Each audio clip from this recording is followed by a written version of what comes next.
Durante mucho tiempo, el país de Sudán, que es un país estratégicamente a nivel geopolítico bastante importante porque se asienta en un lugar bastante curioso, ¿no? Tiene parte de costa con el Mar Rojo, que es donde pasa el canal de Suez, es uno de los pasos marítimos más importantes del comercio internacional. El 10% del comercio internacional pasa por el Mar Rojo. Entonces, eso ya le hace que los puertos que están cerca, por tanto, tengan una influencia enorme. Hay muchos países interesados en Sudán por sus reservas de petróleo, de minas de oro, de zinc, de muchísimas otras movidas.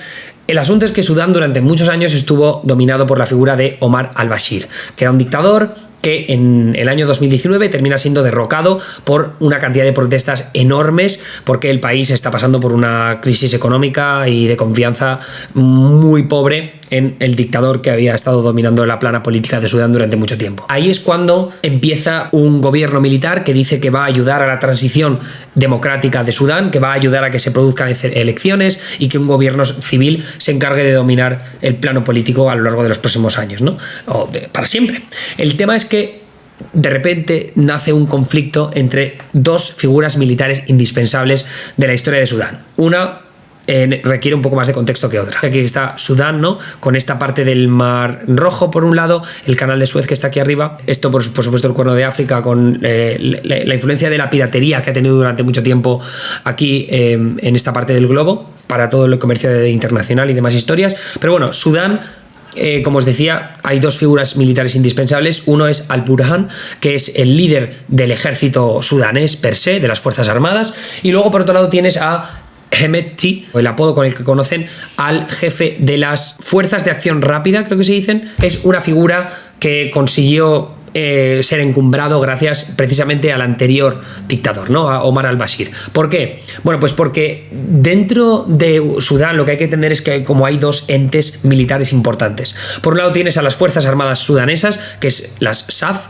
y luego por otro lado tienes a los paramilitares del RSF, ¿no? De este Rapid Support Forces. Estos son paramilitares que durante mucho tiempo han sido importantes en la región oeste de Darfur. En Darfur es una de las zonas más inestables de esta región de África, lo ha sido durante mucho tiempo por conflictos migratorios, por conflictos bélicos y demás historias, ¿no? Además, el Sudán ha tenido un conflicto civil súper importante con Sudán del Sur, que es el país más nuevo de todo el mundo, ¿no? Porque se consiguieron independizar hace ya, ¿qué fue? En el año 2014 cuando se consiguió independizar Sudán del Sur. Después de la independencia de Sudán del Sur se quedó con el 70% de los pozos de petróleo que estaban dentro de la Sudán conjunta. Entonces eso es lo que dinamitó y desencadenó de alguna forma las pérdidas económicas que ha ido sufriendo Sudán con el paso de los años. En cualquier caso, lo que ocurre es que Hemedti, durante el gobierno del dictador Omar al-Bashir, empezó a ganar mucha fuerza porque Omar al-Bashir le pedía que tuviera un control de las minas de oro, de los pozos de petróleo, que le ayudara con fuerzas paramilitares en los conflictos internos, pero también en otros conflictos externos para que pudieran ayudar. De hecho, las fuerzas de Hemedti han tenido implicación, por ejemplo, en Yemen, ¿no? Han ayudado también en Libia en el pasado. Esta influencia que ha tenido Hemedti y las Rapid Support Forces en diferentes partes de Sudán, también en las fronteras, en minas de oro, como digo, bueno, pues han estado vendiendo oro a tutiplén en el extranjero. O sea, son parte de un comercio internacional del oro. Por ejemplo, con Emiratos Árabes Unidos tienen mucho negocio, con Rusia también lo tienen. Eso es lo que le ha convertido en una figura muy poderosa, multimillonaria, con un montón de pasta, que ahora no quiere perder ningún tipo de influencia.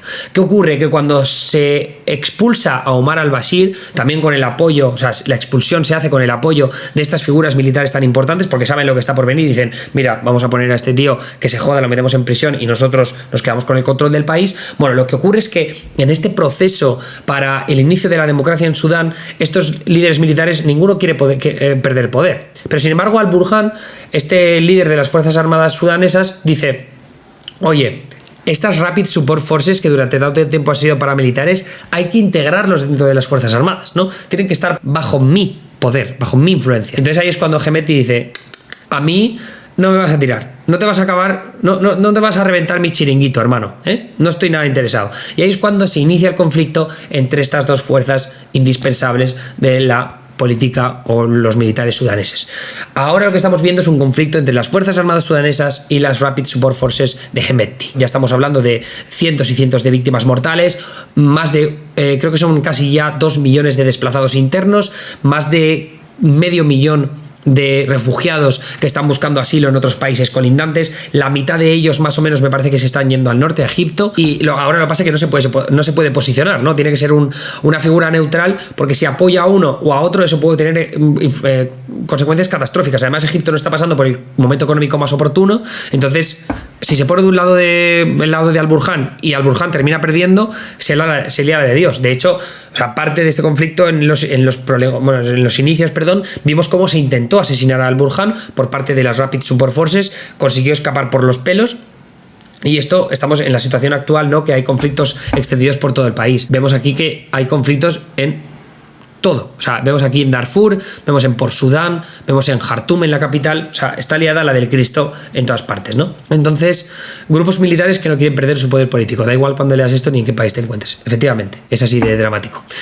Pero otro de los países que pueden tener mucha influencia en esta historia, China, por supuesto, que quiere su influencia territorial en África, Rusia, que de hecho se sabe que hay fuerzas del grupo Wagner, de los mercenarios, implicadas en este conflicto, en este caso apoyando a las Rapid Support Forces. Es verdad que el Wagner Group y Rusia han apoyado a las Fuerzas Armadas sudanesas en el pasado, pero en este caso parece que se están posicionando más del lado de Hemedti. Luego también tenemos el papel de Emiratos Árabes Unidos. Emiratos Árabes Unidos, que está por aquí, por cierto, la península arábiga, ha tenido relaciones tanto con las Fuerzas Armadas sudanesas como con las Rapid Support Forces de Hemedti.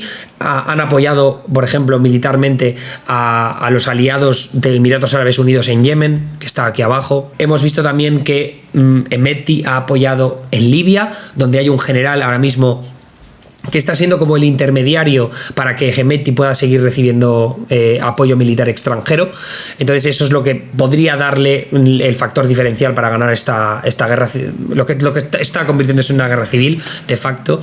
Pero ahora mismo la situación es que pues se había producido un alto el fuego negociado por Arabia Saudí y Estados Unidos, que son dos figuras internacionales también muy influyentes en esta región de África, pero de momento el alto el fuego lo único que ha conseguido es que haya un parón momentáneo de las hostilidades, que puedan entrar ayuda humanitaria para mantener la supervivencia de cientos de miles de personas que ahora mismo no tienen acceso a nada por culpa del inicio de este conflicto. Pero ese alto el fuego se ha dilatado por apenas 24 horas. Las hostilidades se han retomado, estamos viendo conflictos en todo el país, con algunas de las batallas más bestias, sobre todo en Jartum, en la capital. Así que de momento no parece que haya luz al final del túnel en lo que refiere a la situación en Sudán.